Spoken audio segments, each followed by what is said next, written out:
أعوذ بالله من الشيطان الرجيم. بسم الله الرحمن الرحيم.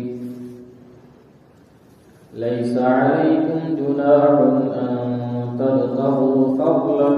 من ربكم فإذا أفضتم من عرفات فاذكروا الله عند المشعر الحرام واذكروه كما هداكم وإن كنتم من قبله لمن الضالين. ثم أفيضوا من حيث أفاض الناس واستغفروا الله إن الله غفور رحيم. فإذا قضيتم مناسككم فاذكروا الله كذكركم آباءكم أو أشد ذكرا. فمن الناس من يقول ربنا آتنا في الدنيا وما له في الآخرة من خلاق ومنهم من يقول ربنا آتنا في الدنيا حسنة وفي الآخرة حسنة وقنا عذاب النار. أولئك لهم نصيب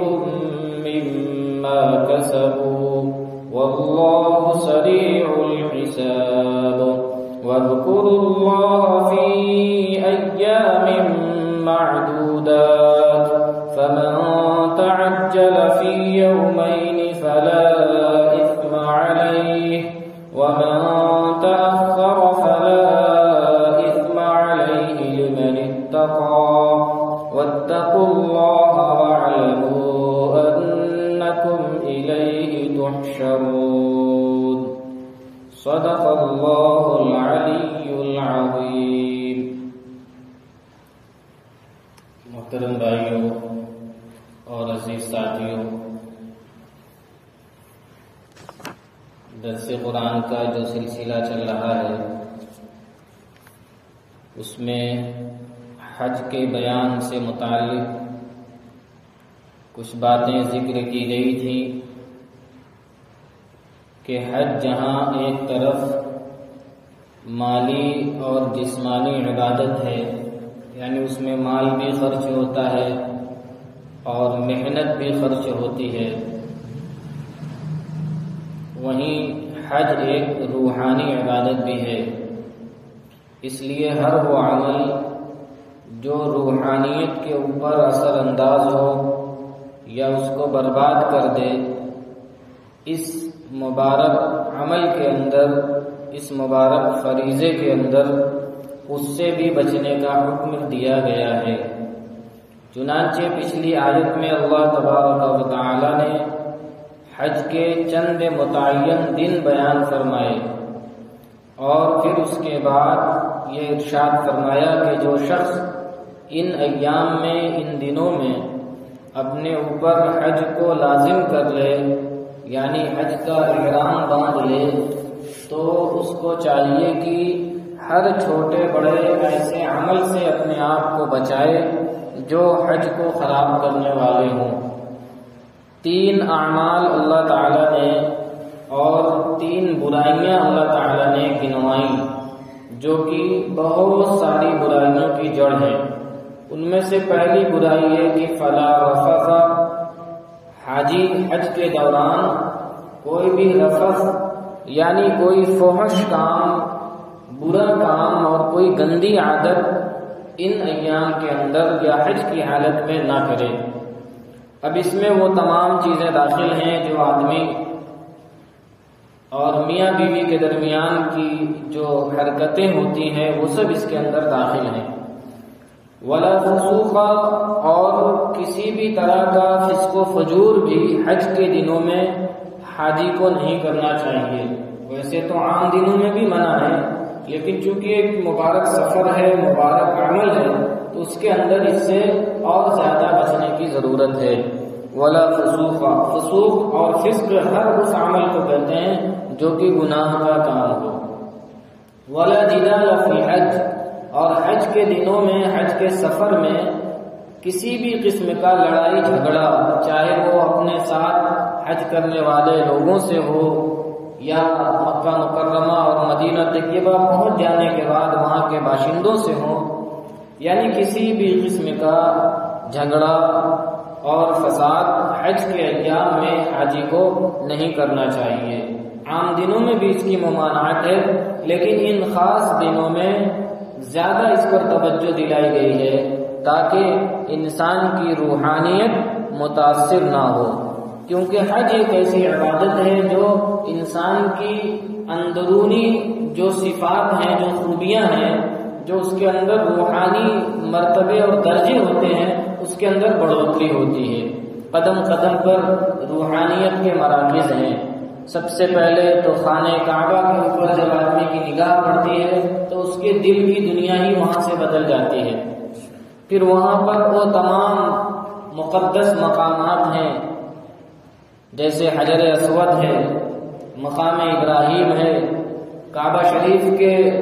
پاس جو حتیم کا حصہ ہے،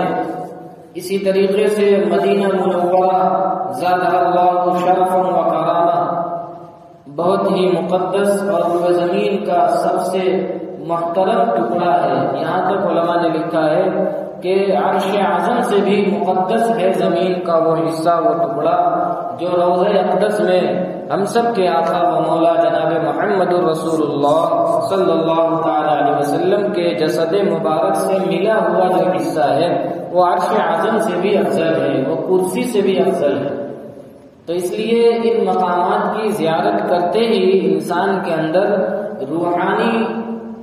ایک اضافہ ہوتا ہے اور اس کی روحانیت میں بڑھوتری ہوتی ہے۔ مسجد نبوی کی زیارت، اسی طریقے سے روضہ اقدس کی حاضری، وہاں پر سلام کا نذرانہ پیش کرنا، اور مسجد نبوی کے اندر ہی اس چبوترا جسے صفہ کہا جاتا ہے، اس چبوترے کا ہونا، اس کی زیارت کرنا۔ اسی طریقے سے ایک جگہ ہے ریاض الجنہ، جس کے بارے میں ہے کہ وہ جنت کا ٹکڑا ہے، جنت کی وہ کیاریوں میں سے ایک کیاری ہے اور وہ حصہ جنت سے آیا ہوا ہے۔ وہاں پر نماز پڑھنا اور دعا کرنے کی بڑی فضیلت ہے، وغیرہ وغیرہ جتنے بھی مقامات ہیں، چاہے وہ منا اور مزدلفہ کے درمیان کے مقامات ہوں، عرفات کا میدان ہو، یہ سارے کے سارے جتنے بھی اعمال اور ارکان ہیں حج کے اندر، یہ سب روحانیت کے اندر اضافہ کرنے والے ہیں۔ اس لیے اللہ سبحانہ و تعالی نے بطور خاص حج کے سفر میں ہر قسم کے گناہوں سے بچنے اور پرہیز کرنے کا حکم فرمایا ہے۔ تو پچھلی آیت کا خلاصہ میں نے آپ کے سامنے پیش کیا، اب اگلی آیت وہ پیش کی جاتی ہے جس میں اللہ تبارک و تعالی نے بہت سارے واہیات قسم کے اور غلط قسم کے جو نظریات اس زمانے کے لوگوں میں پائے جاتے تھے، اللہ تعالیٰ نے اس کی نفی فرما دی۔ لیس علیکم جناح ان تبتغوا فضلا من ربکم، کہ تمہارے لیے کوئی حرج نہیں ہے، کوئی گناہ نہیں ہے کہ تم لوگ اپنے رب کا فضل تلاش کرو، کہ تم لوگ اپنے رب کا فضل تلاش کرو۔ یہاں پر فضل سے مراد مفسرین نے لکھا ہے کہ فضل سے مراد ہے روزی، یعنی حج کے سفر میں اگر آدمی تجارت کرتا ہے، روزی کمانے کی فکر کرتا ہے، بزنس کرتا ہے، تو اس میں کوئی حرج نہیں ہے، بشرطے کہ تمہارے جو حج کے ارکان ہیں، جو حج کے اعمال ہیں، ان کے اندر کسی بھی طرح کی کوتاہی نہیں ہونی چاہیے۔ پچھلے زمانے میں مشرکین حج کے دنوں میں کسی بھی طرح کی تجارت کرنے کو، کاروبار کرنے کو ناجائز سمجھتے تھے، اور جب وہ حج کرنے کے لیے جاتے تھے تو کسی بھی طرح کی تجارت نہیں کرتے تھے۔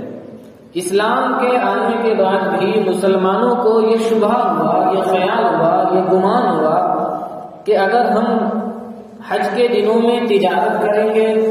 یا وہاں پر کسی قسم کا بیع و شراء کا معاملہ کریں گے تو کہیں ایسا نہ ہو کہ ہمارے لیے وبال جان بن جائے، ہم گناہگار ہو جائیں۔ تو اللہ تبارک و تعالیٰ نے اس آیت کے ذریعے سے ان کے اس خیال کی نفی فرما دی، بلکہ اللہ نے اس کو اپنا فضل قرار دیا۔ فضل کہتے ہیں اللہ کے انعام کو۔ آپ دیکھتے ہوں گے بہت سے لوگ اپنے گھر کے دروازوں پر لکھوائے رہتے ہیں ھذا من فضل ربی، یعنی یہ سب کچھ جو ہے میرے پاس، یہ مکانات، یہ کاروبار، یہ عالیشان بلڈنگ، یہ سب اللہ تبارک و تعالیٰ کا یعنی میرے رب کا یہ فضل ہے، اس کا انعام ہے، اس کا احسان ہے۔ تو اللہ تعالیٰ نے یہاں پر روزی کو فضل سے تعبیر فرمایا ہے کہ اے مسلمانوں تمہارے اوپر کوئی حرج نہیں ہے، کوئی گناہ نہیں ہے کہ تم اپنے رب کا فضل تلاش کرو، یعنی تجارت کرنے میں کوئی حرج نہیں ہے۔ تو اس خیال کی نفی ہو گئی جو اسلام کے آنے سے پہلے مشرکین کا خیال تھا، اور مسلمانوں کو جس کا گمان تھا، جس کا شبہ تھا کہ کہیں ایسا نہ ہو کہ ہم تجارت کریں تو ہم گناہگار ہو جائیں، تو اللہ تعالیٰ نے نفی فرما دی کہ نہیں، اس میں کوئی حرج نہیں ہے۔ پھر ایک دوسری چیز کی طرف اللہ تعالیٰ نے اشارہ فرمایا کہ فَإِذَا أَفَضْتُم مِّنْ عَرَفَاتٍ فَاذْكُرُوا اللَّهَ عِندَ الْمَشْعَرِ الْحَرَامِ، پس جب تم عرفات سے واپس لوٹو تو تم اللہ کا ذکر کرو، اللہ کو یاد کرو، عند المشعر الحرام، مشعر حرام کے پاس، وَاذْكُرُوهُ كَمَا هَدَاكُمْ، اور تم اللہ تعالیٰ کو یاد کرو جیسا کہ اس نے تمہیں ہدایت دی ہے، جیسے کہ یاد کرنے کا طریقہ اس نے تم کو بتایا ہے، اس طریقے کے مطابق اللہ تعالیٰ کو یاد کرو۔ وَإِن كُنتُم مِّن قَبْلِهِ لَمِنَ الضَّالِّينَ، اگرچہ تم لوگ اس سے پہلے کھلی ہوئی گمراہی میں تھے، یعنی اس سے پہلے تم گمراہی میں تھے۔ اس آیت کا پس منظر یہ ہے کہ جو قریش کے لوگ تھے وہ لوگ حرم کے اندر رہتے تھے، حدود حرم کے اندر رہتے تھے، مزدلفہ کے اندر، اور جو لوگ باہر سے جو حاجی آتے تھے وہ عرفات کے میدان میں جاتے تھے، وہ عرفات سے واپس لوٹتے تھے۔ لیکن مشرکین قریش کے جو لوگ تھے وہ کہتے تھے ہم تو حرم کے اندر داخل ہیں، ہم حرم کے رہنے والے لوگ ہیں، حدود حرم کے اندر ہمارا مکان ہے، لہذا ہم یہاں سے نکل کر باہر عرفات میں نہیں جائیں گے اور وہاں سے واپس نہیں لوٹیں گے۔ اللہ تعالیٰ نے اس کی نفی فرما دی، اور یہ وہ لوگ اپنی شان اور اپنی بڑائی لوگوں کے اوپر جتلانے کے لیے کیا کرتے تھے کہ یہ لوگ حرم کے باہر کے ہیں، یہ کہیں اور سے آئے ہیں حاجی، لہذا ہم ان کی برابری نہیں کریں گے، ہم تو حرم کے اندر رہنے والے لوگ ہیں، ہم تو کعبہ شریف اور خانہ کعبہ کی نگرانی کرنے والے لوگ ہیں، لہذا ہم لوگ حرم سے باہر نہیں جائیں گے۔ یعنی گویا ایک طرح سے وہ اللہ تعالیٰ کے حکم کی نافرمانی کر رہے تھے۔ تو اللہ تعالیٰ نے اس آیت میں ان کے اس عمل کی نفی فرما دی، ان کے اس عمل کی نفی فرما دی، اور کہا کہ جہاں سے سارے لوگ لوٹتے ہیں وہیں سے تم کو بھی لوٹنا ہے۔ پتہ یہ چلا کہ اسلام میں کسی کی بڑائی، کسی کی برتری، غرور، تکبر، بلکہ اپنے الفاظ میں کہا جائے کہ کسی کی چودراہٹ نہیں چلتی ہے۔ اللہ تعالیٰ کے یہاں سب لوگ برابر ہیں، اللہ کا حکم ہے کہ بھئی یہاں سے لوٹنا ہے تو وہیں سے لوٹنا ہے، ہم اپنا دماغ اس کے اندر نہیں لگا سکتے۔ تو مکہ کے جو قریش کے خاندان کے لوگ تھے وہ لوگ عرفات سے واپس نہیں لوٹتے تھے۔ اللہ تعالیٰ نے اس کی نفی فرمائی کہ بس جب تم لوگ واپس لوٹو عرفات سے تو فاذکروا اللہ، تو تم اللہ کا ذکر کرو، عند المشعر الحرام، مشعر حرام کے قریب، مشعر حرام کے پاس، یہ ایک جگہ ہے، ایک وادی ہے، یہاں پر کھڑے ہو کر دعا کرنے کی بڑی فضیلت ہے، اس لیے اس کی طرف اللہ تعالیٰ نے اشارہ فرمایا کہ وہاں سے تم کو دعا کرنی ہے۔ اور جب مشعر حرام پر آدمی جا کر دعا کرے گا تو وہ خود بخود آٹومیٹک وہ حرم سے باہر نکل جائے گا، اور جہاں سے سارے لوگ لوٹ کر آتے تھے وہاں قریشیوں کو بھی جانا پڑے گا. اس لیے اللہ تعالیٰ نے نام لے لیا کہ عند المشعر الحرام، مشعر حرام کے پاس جا کر تم اللہ کا ذکر کرو. وَاذْكُرُوهُ كَمَا هَدَاكُمْ، اور ایک تعلیم اور دی اللہ نے کہ تم لوگ اللہ کو ذکر کرو، یاد کرو جیسا کہ اس نے تم کو بتلایا ہے. یعنی جو طریقہ تم کو اللہ تعالیٰ نے اپنے کو یاد کرنے کا بتایا ہے اسی کے مطابق یاد کرو. مشرکین جو پہلے کے جو لوگ تھے اسلام کے آنے سے پہلے، وہ بھی اللہ تعالیٰ کو یاد کرتے تھے، لیکن ان کا یاد کرنا کیسا ہوتا تھا؟ وہ اپنے انداز میں یاد کرتے تھے، اس میں شرکیہ کلمات کو ملا کر یاد کیا کرتے تھے. خالص توحید کے ساتھ اللہ کو ایک مانتے ہوئے وہ اللہ کو یاد نہیں کرتے تھے، بلکہ بہت سارے اور معبودان باطل کو ساتھ میں ملا کر اور اللہ تعالیٰ کا ساجی اور شریک بنا کر وہ اللہ کو یاد فرماتے تھے. تو اللہ تعالیٰ نے اس کی بھی نفی فرما دی کہ جیسے ہم نے تمہیں بتایا ہے یاد کرنے کا طریقہ، اسی طریقے کے مطابق یاد کرو. وَإِن كُنتُم مِّن قَبْلِهِ لَمِنَ الضَّالِّينَ، اگرچہ تم لوگ اس سے پہلے کھلی ہوئی گمراہی کے اندر تھے. کھلی ہوئی گمراہی کے اندر کیا تھے؟ یعنی اپنے آپ کو بڑا سمجھتے تھے اور جہاں سے حکم جا لوٹنے کا وہاں سے نہیں لوٹتے تھے. پھر اگلی آیت میں اللہ تعالیٰ نے اور وضاحت کے ساتھ اس عمل کو بیان فرمایا کہ ثم افیضوا من حیث افاض الناس واستغفروا اللہ ان اللہ غفور رحیم. پھر تم لوگ وہاں سے لوٹو، وہاں سے واپس پھرو جہاں سے لوگ واپس ہوتے ہیں، یعنی اور دیگر حاجی اور دور دراز سے آنے والے لوگ جہاں سے لوٹتے ہیں، یعنی عرفات سے تم لوگ بھی وہاں جاؤ اور وہاں سے واپس لوٹو. اور یہ حکم اللہ تعالیٰ کا اتنا تاکیدی ہوا کہ پھر بعد میں اس کو یعنی وقوف عرفہ کو، عرفات میں ٹھہرنے کو، عرفات میں رکنے کو حج کا رکن اعظم قرار دے دیا گیا کہ جب تلک سے عرفات کے اندر کوئی آدمی وقوف نہیں کرے گا، وہاں ٹھہرے گا نہیں، وہاں قیام نہیں کرے گا، اگرچہ 1 منٹ کے لیے ہی کیوں نہ ہو، اس وقت تک اس کا حج پورا نہیں ہوگا. تاکہ مشرکین کا جو ایک زون تھا، جو ان کی چودراہٹ تھی، وہ چودراہٹ ختم ہو جائے اور تمام لوگوں کو یکساں حقوق حاصل ہو جائے کہ کسی کو کسی پر فضیلت حاصل نہیں ہے، سب برابر ہیں اللہ تعالیٰ کی نگاہ میں. ثم افیضوا من حیث افاض الناس واستغفروا اللہ، پھر تم لوگ لوٹو وہاں سے جہاں سے لوگ لوٹتے ہیں. یعنی تمہارے لیے کوئی خصوصیت نہیں ہے، ریزرویشن نہیں ہے کہ ہم یہیں تک رہیں گے، حدود حرم سے باہر ہم نہیں نکل سکتے. واستغفروا اللہ، اور تم لوگ اللہ تعالیٰ سے اپنے گناہوں کو بخشواتے رہو، اللہ تعالیٰ سے مغفرت طلب کرتے رہو. ان اللہ غفور رحیم، بے شک اللہ تعالیٰ بہت زیادہ بخشنے والے، رحم کرنے والے ہیں. تو اس سے واستغفر اللہ سے ایک قاعدہ پتہ چلا کہ کوئی بھی عبادت، خواہ چھوٹی عبادت ہو یا بڑی عبادت ہو، عبادت کو انجام دینے کے بعد انسان کو یہ نہیں سمجھ لینا چاہیے کہ میں نے تو عبادت کر لی، میں نے تو نماز پڑھ لیا، میں نے تو حج کر لیا، میں نے تو فلاں عبادت کر لی، لہذا میں مطمئن ہو گیا، میرا تو بیڑا پار ہو گیا. اس آیت میں اللہ تعالیٰ نے یہ تعلیم دی کہ نہیں، ایسا نہیں ہے. ہر عمل کے بعد اللہ تعالیٰ سے استغفار کیا کرو، مغفرت کی دعا کیا کرو. یہی وجہ ہے کہ نبی پاک صلی اللہ علیہ وسلم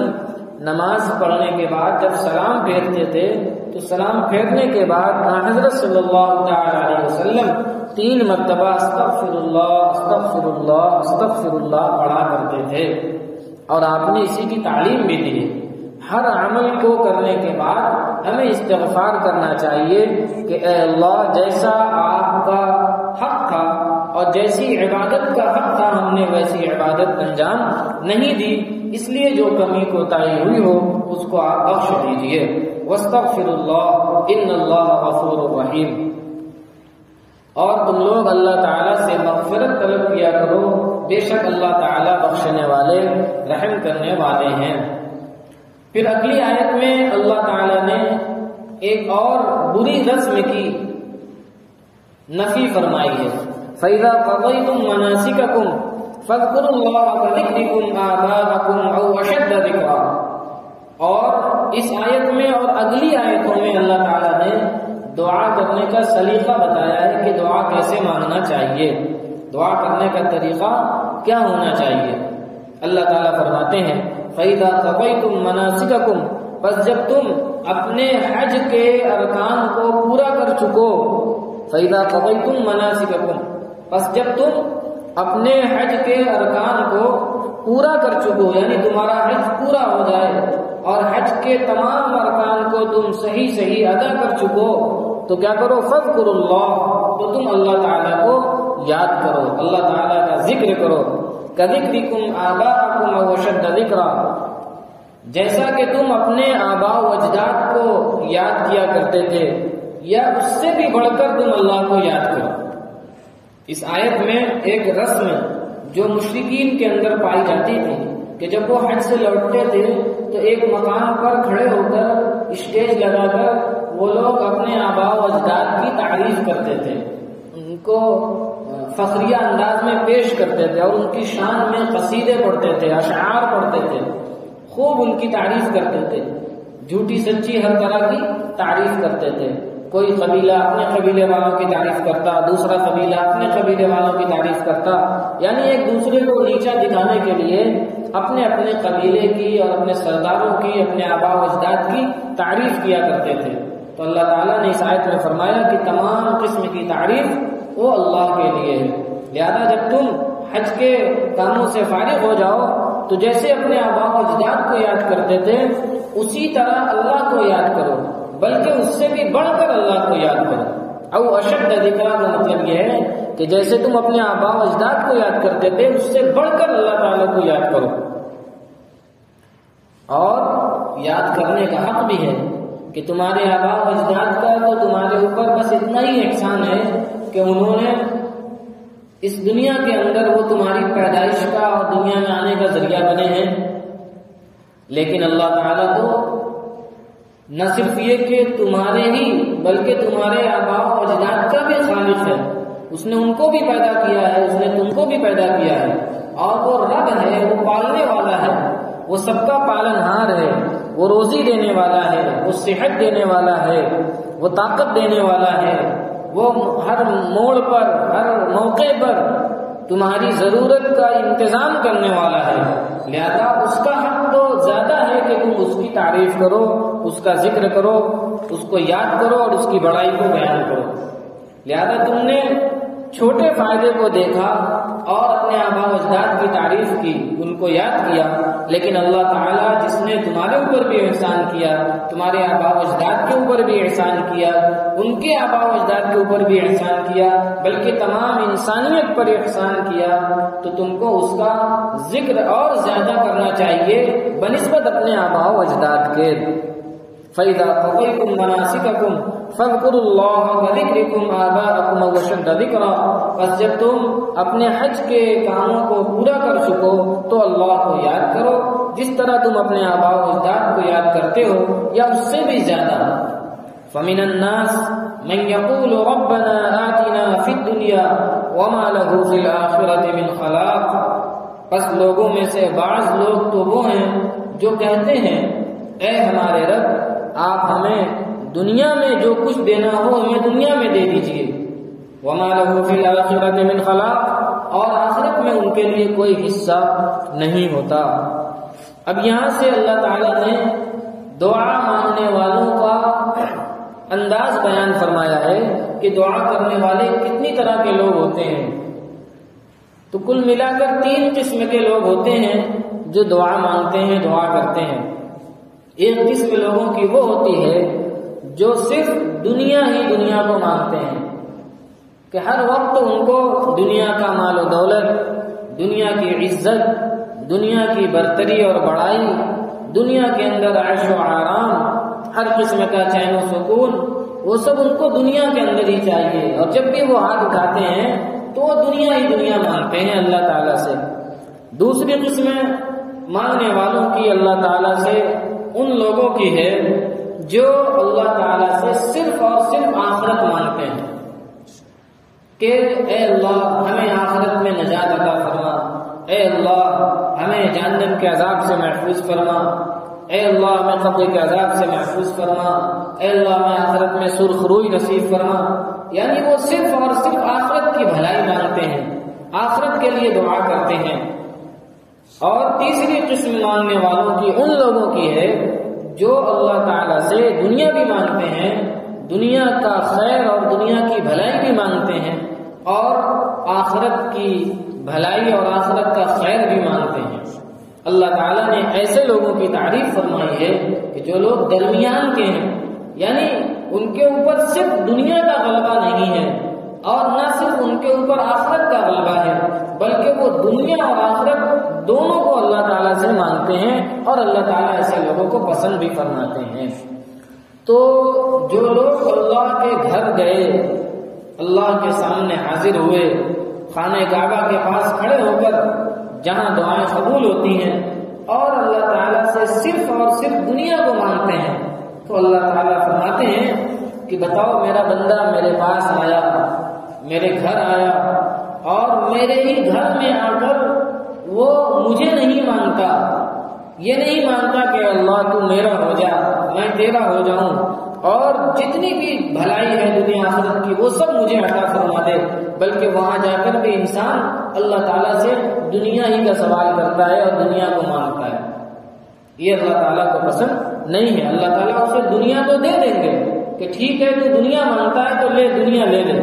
وما لہ فی الآخرۃ من خلاق، لیکن آخرت میں ان کے لیے کوئی حصہ نہیں ہوگا۔ اسی کو اللہ تعالیٰ نے بیان فرمایا، فَمِنَ النَّاسِ مَن يَقُولُ رَبَّنَا آتِنَا فِي الدُّنْيَا وَمَا لَهُ فِي الْآخِرَةِ مِنْ خَلَاقٍ۔ بس لوگوں میں سے بعض وہ ہیں جو کہتے ہیں کہ اے ہمارے رب ہمیں دنیا عطا فرما دیجئے، اور ان کے لیے آخرت میں کوئی حصہ نہیں ہوگا۔ وَمِنْهُم مَّن يَقُولُ، اور ان میں سے لوگوں میں سے بعض لوگ وہ ہیں جو کہتے ہیں ربنا آتنا، اے ہمارے رب آپ ہمیں،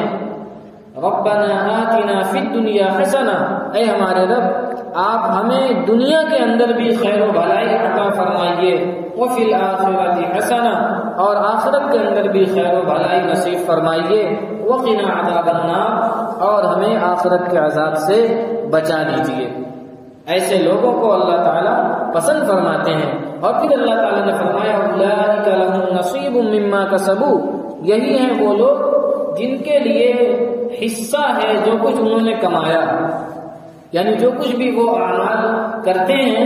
ان اعمال کے بدلے میں ایسے ہی لوگوں کے لیے دنیا میں بھی حصہ ہے،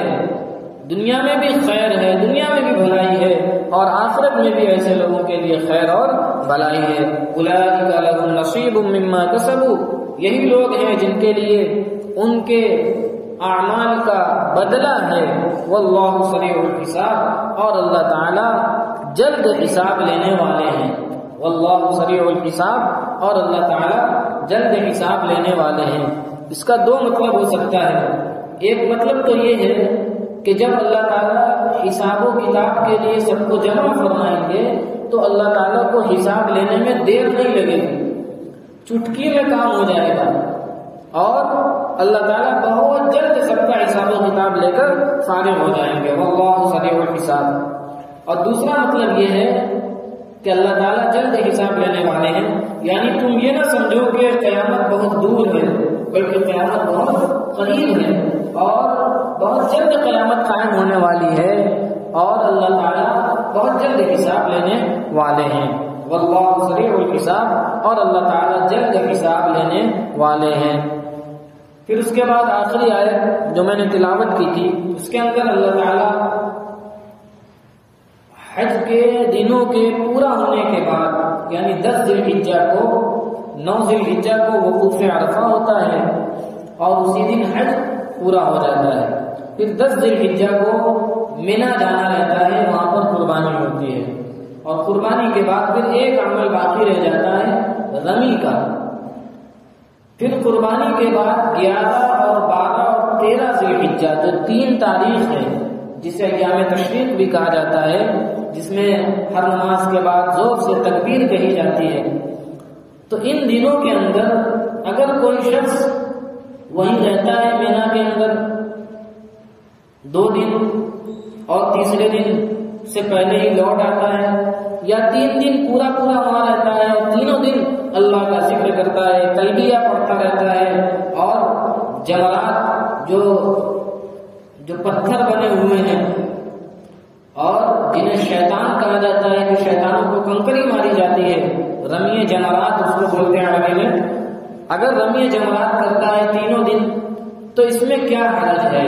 اگر 2 دن میں کوئی واپس آ جاتا ہے جب بھی، اور اگر تینوں دن وہاں رہتا ہے جب بھی، کیا حرج ہے؟ اصل میں پچھلے زمانے میں یہ ایک عقیدہ بنا ہوا تھا لوگوں کا، اور لوگ یہ سمجھ رہے تھے کہ اگر کوئی شخص صرف 2 دن قیام کرتا ہے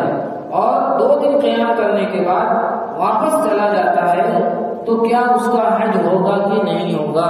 اس کے حج پر کوئی اثر پڑے گا کہ نہیں پڑے گا؟ یا جو شخص 2 دن کے بجائے 3 دن قیام کر لے گا اور تینوں دن وہاں پر رمی جمرات کر لے گا تو اس کا حج ہوگا کہ نہیں، اس کے حج پر کوئی اثر پڑے گا کہ نہیں پڑے گا؟ اس قسم کے خراب قسم کے عقیدے لوگوں کے بنے ہوئے تھے، تو اللہ تعالیٰ نے اس آیت کے ذریعے سے دونوں کی نفی فرما دی کہ نہیں، جو شخص 2 دن رمی جمرات کرنے کے بعد واپس لوٹ جائے تو اس کے لیے بھی کوئی حرج نہیں ہے، اور جو 3 دن رمی جمرات کر کے واپس لوٹے اس کے لیے بھی کوئی حرج نہیں ہے۔ وَاذْكُرُوا اللَّهَ فِي أَيَّامٍ مَّعْدُودَاتٍ، اور تم لوگ اللہ کو یاد کرو ان چند دنوں کے اندر، ان چند متعین دنوں کے اندر، یعنی 10 ہے، 11 ہے، 12 ہے، 13 ہے، یہ جو چند متعین دن ہیں ان دنوں میں تم خوب اللہ تعالیٰ کو یاد کرو، خوب اللہ کا ذکر کرو۔ یہی وجہ ہے کہ ہم لوگ حج میں نہیں گئے ہوئے ہوتے ہیں، اپنے مقام پر رہتے ہیں، اپنے گھر رہتے ہیں، اپنی مسجد میں نماز پڑھتے ہیں، اس کے بعد بھی ہمیں حکم ہے کہ ہم ان دنوں کے اندر اللہ تعالیٰ کو یاد کریں۔ یہی تو یاد کرنا ہے کہ 9 ذی الحجہ کی عصر سے، 9 ذی الحجہ کی فجر سے 13ویں ذی الحجہ کے عصر تک ہر نماز کے بعد، ہر فرض نماز کے بعد بآواز بلند 1 مرتبہ تکبیر تشریق کا کہنا، اللہ اکبر اللہ اکبر لا الہ الا اللہ واللہ اکبر اللہ اکبر وللہ الحمد، یہ کہنا واجب ہے۔ کیوں واجب ہے؟ اس لیے کہ اللہ تعالیٰ نے حکم دیا ہے کہ ان دنوں کے اندر تم خوب اللہ کو یاد کرو، خوب اللہ کا ذکر کرو۔ اسی لیے حاجی کے لیے تو یہ حکم ہے ہی، غیر حاجی کے لیے بھی، جو اپنے گھر میں بیٹھا ہو، جو اپنے مسجد میں نماز پڑھتا ہو، اس کے لیے بھی یہی حکم ہے کہ وہ اللہ تعالیٰ کو ان متعین دنوں کے اندر خوب یاد کرے۔ فمن تعجل فی یومین، پر جو شخص 2 دنوں میں ہی واپس ہو جائے، لوٹ جائے، فلا اثم علیہ، تو اس کے اوپر بھی کوئی گناہ نہیں ہے، اس کے لیے بھی کوئی گناہ نہیں ہے۔ ومن تأخر فلا اثم علیہ، اور جو 2 دن سے زیادہ رہے، یعنی 11، 12، 13، 11 کو بھی اس نے رمی کی، کنکری ماری، 12 کو بھی اس نے کنکری مارا، اور 13 کو بھی اس نے کنکری مارا، تو اللہ تعالیٰ فرماتے ہیں ومن تأخر فلا اثم علیہ، اور جو شخص 2 دن سے زیادہ رہا، یعنی 11، 12، 13 تینوں دن رہ گیا، کہہ رہے ہیں اس کے لیے بھی کوئی حرج نہیں ہے، ہر حال میں نوح باقی۔ فمن تعجل فی یومین، پر جو شخص 2 دنوں میں ہی لوٹ گیا، جلدی کی، فلا اثم علیہ، تو اس پر بھی کوئی گناہ نہیں، اور جو شخص 2 دن سے زیادہ رہے تو اس پر بھی کوئی گناہ نہیں۔ پتہ چلا کہ دونوں عقیدے، جو ان کے عقیدے تھے کہ اگر 2 دن میں ہی کوئی لوٹ جائے تب بھی گناہگار ہوگا، 3 دن میں لوٹے تب بھی گناہگار ہوگا، تو دونوں عقیدوں کی اللہ نے نفی فرما دی۔ لمن اتقى، اس شخص کے لیے جو تقوی اختیار کرے، جو گناہوں سے بچے۔ واتقوا اللہ واعلموا انکم الیہ تحشرون، اور تم لوگ اللہ سے ڈرتے رہو اور تم جان لو کہ تم سب کو اسی کی طرف ایک دن جمع ہونا ہے۔ واتقوا اللہ، اور تم لوگ اللہ سے ڈرتے رہو، واعلموا انکم الیہ تحشرون، اور تم لوگ جان لو کہ تم سب کو اسی کی طرف ایک دن اکٹھا ہونا ہے، اسی کے پاس جمع ہونا ہے۔ لہذا ہر ایسے عمل سے اپنے آپ کو ہمیں محفوظ رکھنا چاہیے جو آخرت کی رسوائی اور ذلت کا سبب بنے، ذریعہ بنے، اور ہر ایسے عمل سے اپنے آپ کو جوڑنا چاہیے جو ہمارے لیے آخرت میں سرخ روئی اور باعث عزت اور باعث نجات بنے۔ اللہ تعالیٰ ہم سب کو ایسے اعمال کی توفیق عطا فرمائے جو ہمارے لیے باعث عزت ہوں، اور ہر ایسے عمل سے ہم سب کی حفاظت فرمائے جو ہمارے لیے آخرت کے اندر رسوائی کا باعث اور ذریعہ بنے۔